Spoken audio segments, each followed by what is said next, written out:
देख लीजिए अगर आए और भी बड़े तैयारी कोई प्रॉब्लम हो जाए ना मत। हाँ डरना पड़ता है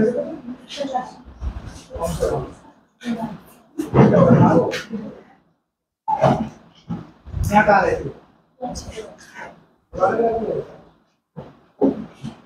आपको एक बार ना इधर हम लोग बात कर लेते हैं यहाँ पे हम लोग 10 मिनट में एग्जाम का प्रेशर नहीं है आपके रवि रावत आएंगे और गुलनाथ फातिमा इसलिए और इंटरव्यू एक्चुअली हम ही लेंगे आपका और कोई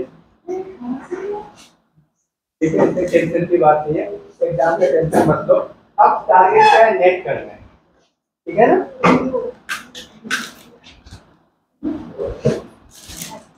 मैं सोच रहा था कि देखिए वीडियोस कुछ लोगों को लगता है हम ये वीडियो इसलिए शूट नहीं करते कि मेरा चैनल चलेगा मेरा तो चलेगा ही ये मैंने उस दिन बोल दिया था जिस दिन मेरा 1 के सब्सक्राइबर नहीं है कि मेरा चैनल इस वजह से नहीं चलेगा कि कोई पैसा दे रहा है या नहीं ये गलत फहमी सबसे पहले दूर कर दो हाँ ये वायदा जो है उनके लिए बेनिफिशियल है जो इस वीडियो को जो स्टूडेंट है इस बात में उम्मीद करते हैं कि वो कर सकते इसके पीछे राज ये है ठीक है मेरी बात समझ में आ रही है और मेरी उस वीडियो अभी मैं बहुत छोटे यूट्यूबर हूँ 1 लाख 1.5 लाख लोग एक वीडियो को देख 50,000 25,000 20,000 5,000 मेरी कोई वीडियो ऐसी नहीं है इंटरव्यू वाली जिसको 5,000 से ज्यादा लोगों ने देखा ऐसा नहीं वो उसके लिए बेनिफिशियल है जैसे कोई अलगार में होता है ना बोलता है नहीं कर पाएंगे उसको मैं भेजता हूँ लोग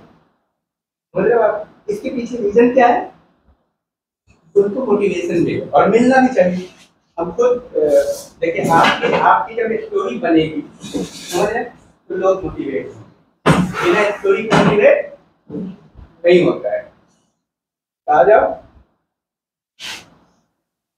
1-2 और आ सकते हो कोई बात नहीं तुम भी आ जाओ हाँ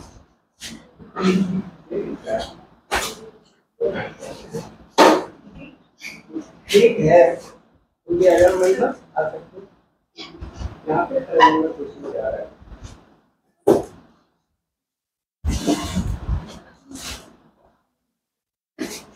ये रिव्यू तो भाई राइट है ये कोई ऐसी बात नहीं है ठीक है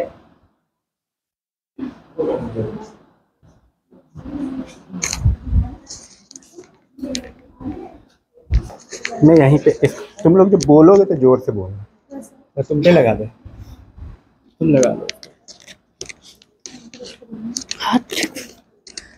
ठीक है कि यहाँ पे कहीं लगा दो इधर तुम इधर आओ यहाँ पे नहीं मैं बीच में रहेगी हाँ तो आप सबको हम ये बता दें हमें ये बताने में बहुत ही खुशी महसूस हो रही है प्रसन्नता का विषय है कि हमारी स्टूडेंट शिवानी परमार इन्होंने अपेयरिंग में नेट क्वालिफाई किया है और अभी ये 4th सेमेस्टर में है अभी इन्होंने एग्ज़ाम दिया रिजल्ट अवेटेड है अभी वाइवा होगा और मैं आपको ये बताऊं कि सक्सेस में अपेयरिंग में क्वालिफाई होना नेट क्वालिफाई होना एक बड़ी बात है देखिए इस वीडियो का जो मकसद है ना बच्चों में एक इंस्पिरेशन पैदा करना आमतौर पे स्टूडेंट को आमतौर पे 99% स्टूडेंट नेगेटिव ख्यालों में थे क्या मैं क्वालिफाई करूंगा करेंगे कि नहीं करेंगे इस वीडियो का मकसद ये है कि आप जाने कि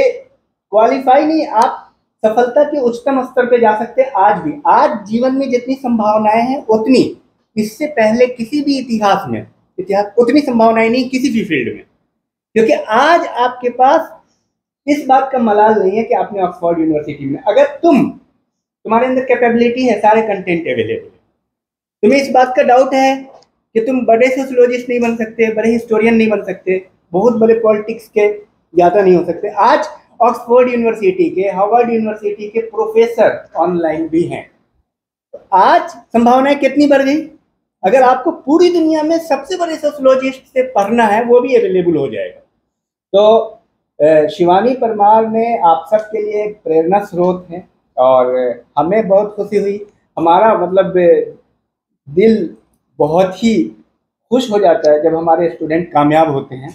और हम ऐसे बहुत सारे स्टूडेंट को जानते हैं जो कामयाबी के रास्ते तक पहुंचते हैं और बहुत कम 3 फीट पहले वो छोड़ देते हैं। ये 3 फीट की अपनी कहानी है, ठीक है, हिस्टोरिकल है।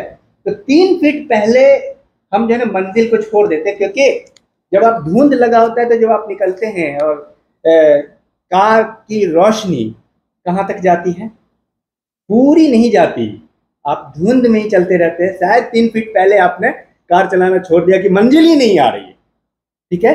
तो ये जीवन में कैरियर ऐसे ही है, धुंधला दिखता है, आपको बस आगे बढ़ते जाना है।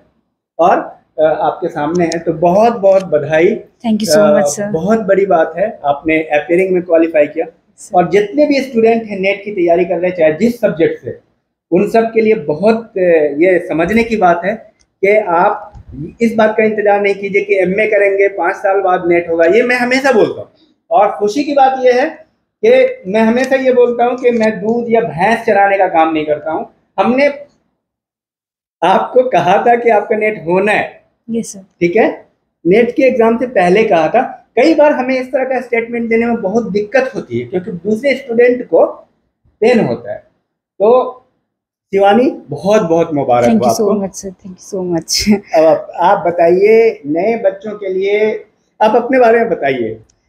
मेरा नाम शिवानी परमार है और मैं उत्तरकाशी की रहने वाली हूँ। पर यहीं पे कुछ टाइम पहले मैं देहरादून में आई हूँ। फिर मेरी मुलाकात यहाँ पे एमए में, मैंने यहाँ पे एडमिशन लिया है डिपार्टमेंट ऑफ सोशियोलॉजी के अंदर, जिसमें मुझे सर से मुलाकात हुई थी। और सर ने ही मेरे अंदर एक स्पिरिट पैदा करी थी कि आप नेट कर सकते हो, इवन फर्स्ट अटैम्प्ट में ही कर सकते हो। उसी दिन से मुझे थोड़ा ये लग गया था कि शायद मैं कर सकती हूँ। सर ने मुझ में ऐसा क्या देखा जो ऐसा कहा, तो उसी दिन से मेरे अंदर एक स्पिरिट आ गई थी कि मतलब मुझे करना है। और बाद बाकी नेट की तैयारी मेरी फर्स्ट सेम से चल ही रही थी। मेरे इसमें पहले से ही था कि मुझे सोशियोलॉजी को लेकर जाना है, तो हायर एजुकेशन में जाना है, वरना मुझे मतलब और जगह नहीं जाना, मुझे हायर एजुकेशन में ही जाना है। इसलिए नेट की तैयारी मेरी फर्स्ट सेम से ही चल रही थी। मैं कॉलेज के साथ साथ नेट की भी प्रिपरेशन करती रहती थी, क्योंकि इसमें जो पेपर फर्स्ट है वो हमारे लिए थोड़े डिफ़िकल्ट हो जाता है आर्ट्स स्ट्रीम वाले के लिए, तो इसलिए मेरा उसमें भी फोकस रहता था। और साथ ही साथ कॉलेज में भी अपना होता रहता था क्लियर, अपने सब्जेक्ट में डीप नॉलेज होता जाता था। और हमारे टीचर्स ने हमें बहुत ज़्यादा सपोर्ट किया था। अफरोज सर की वीडियोस बहुत ज़्यादा हेल्पफुल होती हैं। और बस यही। देखिए, जैसे कि एक चीज और है ना, बच्चों की कुछ प्रॉब्लम है। जैसे फर्स्ट पेपर में yes, एक बार तुम आए थे, स्पेशली yes, तुम बार बार बोल रहे थे, याद है? yes, मेरी वो वीडियो बहुत व्यू आई है नॉर्मली, ठीक है। मतलब नॉर्मल वीडियो से, अगर नॉर्मल वीडियो लोग 100-150 देखते हैं, क्योंकि अभी कम लोग जानते हैं, तो उसको लोगों ने बहुत कम दिनों में 600-700 लोगों ने देखा। मैं आपको ये बता रहा हूँ, ठीक है। तो उस वीडियो की डिमांड बहुत हाई थी। मुझे ये पता था कि ये प्रॉब्लम है। इन्होंने मुझसे इंसिस्ट किया था, सर मुझे फर्स्ट पेपर का प्रॉब्लम सोल्यूशन का कुछ उपाय बताइए। मैंने कहा था 1-2 दिन रुक जाओ, मैं इसको शूट करूंगा, क्योंकि बहुत ही बर्निंग टॉपिक है और हर स्टूडेंट की जरूरत है। तो हमने वो ऑलरेडी अवेलेबल है कि फर्स्ट पेपर के लिए कैसे मैंने जो स्ट्रेटजी अपनाया था। और मैं बहुत ही मतलब टेक्नोलॉजिकली साउंड माना जाता हूँ स्ट्रांगली। क्यों? उसके पीछे सबूत भी है। हमने भी अपीयरिंग में नेट क्वालिफाई किया। हमने वहाँ जब मतलब 50 बच्चे तैयारी कर रहे हैं, उसमें मैं नेट क्वालिफाई हुआ। सेकेंड सेमेस्टर में भी, थर्ड सेमेस्टर में भी, कंटिन्यू 2 बार। ठीक है। तो हमने भी नेट क्वालिफाई किया और बच्चे क्या कर रहे थे, रीजनिंग की मोटी मोटी किताब लेके पढ़ रहे थे। हमसे ज्यादा टैलेंटेड लोग थे, इंटेलिजेंट थे। मैं आपको ये बताऊं, इंटेलिजेंट होना बहुत ज्यादा इस बात का सबूत नहीं है कि आप जीवन में बहुत आगे जाओगे। जीवन में बहुत आगे जाने के लिए बहुत कुछ चाहिए, प्रोफेशनल होना जरूरी है। अगर आप ये कहो तो, जैसे मान लो कि ऑस्ट्रेलिया की टीम बहुत अच्छी मान जाती है क्रिकेट में, अब तो साउथ अफ्रीका कम थोड़ी है। साउथ अफ्रीका सबसे अच्छी खिलाड़ी है वहां पे, लेकिन फिर भी कभी वर्ल्ड कप नहीं जीत पाते। तो प्रोफेशनलिज्म, आपको एग्जाम को कैसे टैकल करना है, ये क्वालिटी आनी चाहिए। तो हमने बताया था कि क्वेश्चन बैंक्स को आप प्रैक्टिस कीजिए, आप उसके रुझान को देखिए। वो डिटेल्स में है, आप वो उस वीडियो को आप देख लेंगे, नेट वाले में मिल जाएगा। तो आप बच्चों को, खास तौर से सोशियोलॉजी के स्टूडेंट को, और क्या क्या बताएंगे, किन किन क्वेश्चंस पे, जैसे हमने फोकस किया मेनली जैसे कॉन्सेप्ट पे, थॉट पे, रिसर्च पे, मॉडर्न सोशियोलॉजिकल थ्योरीज पे, इन सब पे कॉन्सेप्ट को बहुत क्लियर करना चाहिए मेरे नज़रिए से, जो मेरा अनुभव है। अब बच्चे असल में क्या है ना, जैसे मान लो 20 क्वेश्चन में 4 क्वेश्चन बहुत टफ है, उन 4 क्वेश्चन के पीछे रात दिन लगे रहते हैं, बाकी 15 क्वेश्चन को गंवा देते हैं।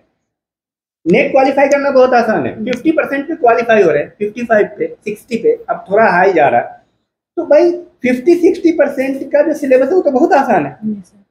तो आप उस बारे में बताओ कि कैसे कैसे स्ट्रेटजी अपनाएं। सबसे पहले तो अगर हमें नेट करना है तो सबसे पहले एक सिलेबस हमारे पास होना चाहिए। मेन चीज़ है सिलेबस, क्योंकि अगर आपके पास सिलेबस होगा तो आप तभी उस ट्रैक पर चल पाओगे। अगर आपके पास सिलेबस ही नहीं होगा तो आपको पता नहीं होगा कि आपको करना क्या है। तो सबसे पहले आप पेपर फर्स्ट और पेपर सेकंड दोनों का ओवरव्यू ले लो कि इसमें है क्या, क्योंकि 100% सिलेबस कहीं पे भी नहीं मिलेगा और कहीं पे भी पूरा मिलेगा नहीं। इवन बुक्स में भी कहीं 100% सिलेबस नहीं होगा, आपको मिलेगा 80-90 ही आपको मिलेगा, और आप ज़्यादा से ज़्यादा कवर कर पाओगे तो 70-80 ही कवर कर पाओगे, पूरा नहीं कवर कर पाओगे। तो उसमें सबसे पहले ओवरव्यू लेना है। ओवरव्यू लेने के बाद आपको पीवाई जितना हो सके उतने पीवाईक्यू सॉल्व करो, क्योंकि मेरे को पीवाईक्यू ने ही बहुत ज़्यादा हेल्प करी है। मेरे पास मैं बहुत सारी वीडियोस देखती थी पीवाईक्यू से कि क्या क्या है, कि क्या क्या क्वेश्चन रिपीट होते जा रहे हैं, क्योंकि बहुत सारे क्वेश्चन ऐसे होते हैं जो रिपीट होते हैं। मतलब हमें पता लग जाता है कि ये टॉपिक हमारे लिए कितना रिलेवेंट है, जो ये बार बार आ रहा है तो इस बार भी इससे पक्का आएगा। तो जैसे कि मैंने जैसे कि ये थिंकर्स हो गए, ये तो आते ही आते हैं। बुक्स के नेम्स हो गए, बुक्स के नेम हमें पता होने चाहिए कौन सी बुक किसकी है, ये बहुत ज़्यादा आती है। क्योंकि नेट का पैटर्न इतना भी अगर कोई समझ जाएगा तो इतना भी टफ नहीं है। वो क्रोनोलॉजी वाला पैटर्न है पूरा, उसमें दिया हुआ रहता है कि अगर आपको एक भी आता है तो आप या तो 3 पूरे 4 कर पाओगे, क्योंकि उसमें क्रोनोलॉजी बनी होती है। क्वेश्चन दिया होता है ABCDF, अगर आपको एक आता है तो आपको सब आ सकता है, और अगर आपको सब भी आ रहा है और एक नहीं आ रहा है तभी भी नहीं आ सकता है, उसमें ये है। पर अगर आपको समझ आ जाए पेपर का पैटर्न तो बहुत इजी है, और अपनी पकड़ बनानी। बेसिक कॉन्सेप्ट भी बहुत ज़्यादा आते हैं, और जैसे थॉट्स वगैरह हो गए ये तो बहुत ज़्यादा पूछे जाते हैं। रिसर्च से भी बहुत ज़्यादा क्वेश्चन, सैम्पल से रिलेटेड बहुत ज़्यादा क्वेश्चन पूछे जाते हैं। और रही बात पेपर फर्स्ट की, तो पेपर फर्स्ट में यह है कि मैथ्स रहती है। तो मैथ्स में मैं तो बोलूँगी, मैंने तो मैथ्स को इतना टच नहीं किया था सीरियसली, क्योंकि मैंने मैथ्स में नहीं देखा था। अब मैं मैथ्स करूँगी तो उसमें टाइम भी बहुत कम होता है, मैथ्स करके मैं अपना पूरा पेपर वैसे भी छोड़ सकती हूँ, तो इसलिए मैंने मैथ्स का पोर्शन इतना देखा नहीं था। हाँ, थोड़ा क्वेश्चन देख अगर समझ में आता है तो ठीक, अदरवाइज नेगेटिव मार्किंग है नहीं, आप कर सकते हो अगर आपको जो लग रहा है। बाद बाकी पूरा पेपर आपके हाथ में है, DI को छोड़ के और मैथ्स को छोड़ के। रीजनिंग आपके हाथ में है, रिसर्च आपके हाथ में है, टीचिंग एप्टीट्यूड आपके हाथ में है पेपर फर्स्ट से, हायर एजुकेशन आपके हाथ में है, सब कुछ, इन्वायरमेंटल भी आपके हाथ में, आप ये सब कुछ कर सकते हो। पैसेज आपके हाथ में है, DI और मैथ्स नहीं है तो कोई बात नहीं, तो आप ये कर सकते हो। रही बात पेपर सेकंड में अपना सोशियोलॉजी का बताना चाहूँगी, तो पेपर फर्स्ट में आपका MA से ही बेसिक क्लियर होने लग जाता है, इसलिए अपने फर्स्ट सेम से ही अपने नोट्स प्रिपेयर रखो पहले से ही, और माइंड में ये फोकस करके चलो कि मुझे नेट करना है और मुझे MA के रहते ही नेट करना है। क्योंकि अगर आप MA के बाद नेट करोगे तो शायद आपका माइंड डाइवर्ट हो सकता है, आपका माइंड B.Ed की तरफ जाएगा कि शायद मैं B.Ed करूँ, क्योंकि मेरा माइंड भी गया है। मैंने B.Ed डाला है, मैंने B.Ed दिया है, उसके बाद मेरा रिजल्ट आया है, पर लेकिन अब मेरा B.Ed से माइंड हट गया है। तो इसलिए ये रखो कि मुझे सेकंड सेम थर्ड सेम में देना ही देना। फर्स्ट टाइम में नहीं है तो कोई बात नहीं, बहुत लोग होते हैं जिनका फर्स्ट टाइम में नहीं होता है, आप फर्स्ट टाइम में देख सकते हो पेपर कैसा आता है, बट लेकिन सेकंड टाइम में अच्छी प्रिपरेशन करके आपका हो जाएगा। ओवरव्यू लो, PYQ जितना हो सके उतना PYQs लगाओ। Very good. तो ये देखिए, सबसे किसी भी एग्जाम को या उस एग्जाम के क्वेश्चन को कौन सेट करता है, उसके दिमाग को अगर तुम समझ जाते हो, यस सर, तो समझो कि तुम क्रैक कर जाओ। जैसे मान लो हम ये ढूंढते हैं ना कि भाई उसको हम किस तरह से सॉल्व करेंगे, किसी प्रॉब्लम को, उस प्रॉब्लम को सही से एनालिसिस करो। यस सर, आप डायरेक्ट बड़ी बड़ी मोटी मोटी किताबें नहीं पढ़ते। इसलिए आपने देखा होगा मैं 40 days course, 50 days course, 100 days course में क्यों लाता हूँ, TCS के लिए भी। कुछ लोगों को लगता है कि बकवास है, बकवास नहीं है। हमने सिर्फ 2 महीने में नेट क्वालिफाई किया, लोग 5 साल में नहीं करते हैं।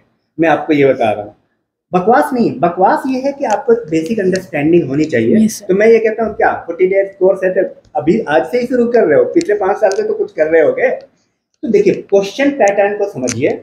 सबसे पहली चीज क्या है, क्वेश्चन पैटर्न को समझिए। क्वेश्चन पैटर्न को अगर आप बारीक से समझते हैं, उसके बाद धीरे धीरे तैयारी कीजिए। देखिए, अगर आपका 70 to 80% कमांड है सिलेबस पे, मैं हमेशा बोलता हूँ कि 100% सिलेबस पे आप फोकस मत करो। आप ये देखो, basic concept, social thought, social research, modern sociological theory, बाकी जो चीज आ रहा है छोड़ना कुछ नहीं है, मैक्सिमम कवर करने की कोशिश करो। लेकिन तुम इस चिंता में कि अरे ये 20% मिलेगा कहाँ से, उसको छोड़ दो, सिलेक्शन 70% पे ही होना है, उस पर तुम इतना कमांड हासिल कर जाओ।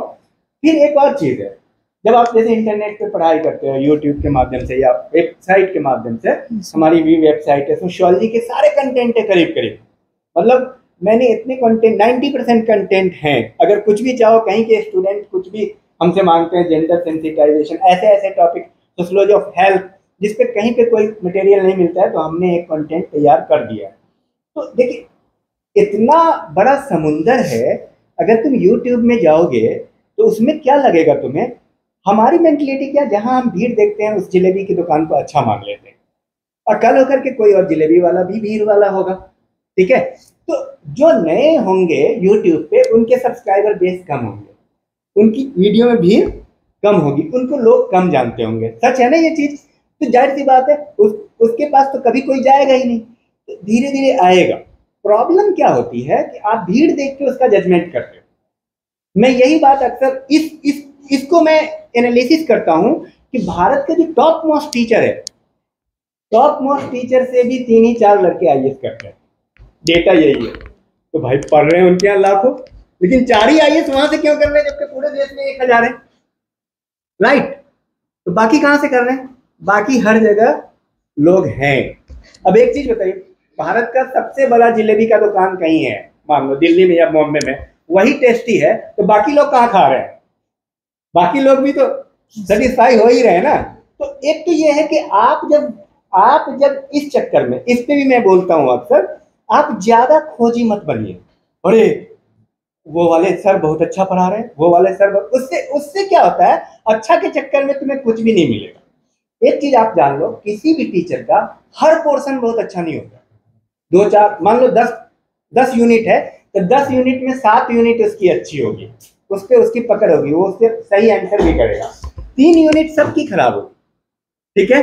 तो तुमने क्या किया, एक वीडियो किसी की बहुत ज्यादा चल रही है यूट्यूब पे, तो वही चल रही होगी जो अच्छी होगी, तो उस एक वीडियो से तुमने डिसीजन ले लिया कि यही यूट्यूबर, यही सोशियोलॉजिस्ट या यही टीचर सबसे अच्छा है। फिर कई बार क्या होता है कि ये एक अलग चीज है, यूट्यूब में एल्गोरिदम है, किसी को यूट्यूब जो है ना लंबी अवधि के बाद वीडियोस को, ये सारी वीडियो जो मेरी पुरानी है, ये सब एक दिन सुपर डुपर हिट होनी है। तो वो बातें मैं इसलिए बता रहा हूँ कि आपको जो सिलेक्शन करना है वो इस आधार पे सिलेक्शन नहीं करना कि कौन सी वीडियो बहुत ज़्यादा चल रही है, आपको इस आधार पे सिलेक्शन करना है 1 या 2 टीचर। मैं हमेशा 2 टीचर का ऑप्शन रखता हूँ, 1 या 2 टीचर को आप ऑप्ट करो, उनसे तैयारी आप करो। मैं ये नहीं करो कि एक ही पे डिपेंडेंट है, तो उससे क्या होगा, तुम्हारा एनालिटिकल पावर कम हो जाएगा, विश्लेषणात्मक क्षमता कम हो जाएगी। सपोज आपने मेरी ही एक वीडियो देखी अगस्त कॉम्प पे, और मेरी ही देखी, और हमने मान लो सही से नहीं बताया, तो आप तो वही याद करोगे। लेकिन एक और देखी तो आप विश्लेषणात्मक हो जाओगे, आपको लगेगा यार इस बंदे में दम है उसने, और तब आप कंपेयर करोगे। लेकिन आप 4 के चक्कर में फंसोगे तो भी दिक्कत होगी। तो इसमें क्या, आपको 1 डायमेंशनल होना है, क्वेश्चन को आपको देखना है, एनालिसिस करना है, और आप तैयारी करोगे। संभावनाएं कम नहीं है, कोई ये ना समझे कि भाई इतनी सीट होती है, सीट अनलिमिटेड है, आप सब क्वालिफाई कर सकते हो। ऐसा नहीं है कि उसके लिए बहुत इंटेलिजेंट होने की जरूरत है, बहुत स्ट्रांग मैनेजमेंट की जरूरत है।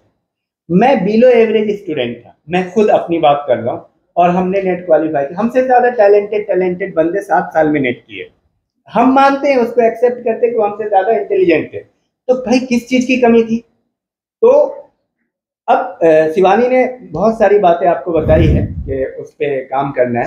अब हम क्वेश्चन लेंगे आपसे। महिमा, आपके महिमा नेट के आप लोग आओ, स्टूडेंट हैं और ये भी अपेयरिंग में देना चाहती हैं, मैं उम्मीद करता हूँ इनका भी हो जाएगा। तो कोई सवाल आपका मन में, सवाल तो चल ही रहे होंगे आपके, आप पूछिए सवाल। हाँ, शिवानी जवाब देगी आपको। सर, हमेशा से जो मेरे सीनियर रहे हैं, चाहे अंजलि जी दीदी हों चाहे शिवानी दीदी हों, हमेशा ही मेरे इंस्पायरिंग रहे हैं, इंस्पायर किया उन्होंने, हमेशा इन्फ्लुएंस भी किया है। मेरी बात होती रहती है इनसे भी और अंजलि दीदी से भी कि वो किस तरीके से प्रिपेयर करते हैं, और वो और क्या क्या वो स्ट्रैटेजीज चल रही हैं। कुछ मैं अपने आप से देखती हूँ, कुछ मेरे टीचर्स मुझे, जैसे आप और मेरे बाकी प्रोफेसर हैं, वो मुझे गाइड करते रहते हैं। तो दीदी से मैं ये पूछना चाहूँगी, दीदी आपने नेट क्वालिफाई किया तो आपकी स्ट्रैटेजी किस स्टार्ट से है, क्योंकि कॉलेज का भी रहा फिर आपने एक्स्ट्रा भी किया, तो आप किस तरीके से मैनेज करते थे? कैसे मैनेज करते हो शायद मैं कॉलेज के सोचती थी साथ-साथ? आप ट्यूशन भी पढ़ाते हो साथ में ना, तो किस तरीके से आप मैनेज करते हो? हाँ, ये बहुत अच्छा सवाल है। थैंक यू, आपने मुझे बहुत अच्छा क्वेश्चन किया है। मुझे लगता है बहुतों को ये स्ट्रेटजी की ज़रूरत होती है। बहुत लोगों को सुनना होता है कि लोग क्या क्या स्ट्रेटजी अपनाते हैं जिससे उनका हो जाता है अपेयर में। तो मैं बताऊंगी, पहले तो हमें अपने पे कॉन्फिडेंस होना चाहिए। काम 100 हो पर कॉन्फिडेंस होना चाहिए कि मुझे ये रास्ते को जाना है। हाँ, मैं ट्यूशन भी पढ़ाती थी, इवन मैंने क्लासेस भी अटेंड करी, सब कुछ है। पर जो मेरा क्लासेस अटेंड करने का होता था उसमें भी मुझे बहुत कुछ मिलता था। मैं बच्चों को भी पढ़ाती थी, उसमें से भी मुझे बहुत कुछ मिलता था। बेसिक चीज़ें मेरी उसी से क्लियर होती थी, जो चलो मैंने अपने टाइम पे नहीं पढ़ी होगी, शायद मैंने बच्चों के इसमें पढ़ ली है।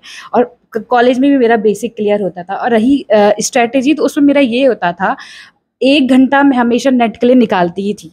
अब मेरे पास कोई बुक नहीं है, कोई कुछ नहीं, पर मैं हमेशा क्या करती थी, मेरे पास जो सिलेबस था, सिलेबस मेरे पास हार्ड कॉपी है।